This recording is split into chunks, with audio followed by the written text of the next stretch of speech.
تمہارے پروردگار نے فرمایا ہے کہ تم مجھ سے دعا کرو، میں تمہاری دعا قبول کروں گا۔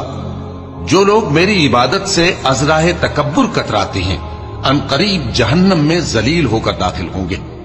اللہ ہی تو ہے جس نے تمہارے لیے رات بنائی کہ اس میں آرام کرو، اور دن کو روشن بنایا کہ اس میں کام کرو۔ بے شک اللہ لوگوں پر فضل کرنے والا ہے، لیکن اکثر لوگ شکر نہیں کرتے۔ یہی اللہ تمہارا پروردگار ہے جو ہر چیز کا پیدا کرنے والا ہے، اس کے سوا کوئی معبود نہیں، پھر تم کہاں سے بھٹکائے جاتے ہو؟ اسی طرح وہ لوگ بھٹکائے جاتے تھے جو اللہ کی آیتوں سے انکار کرتے تھے۔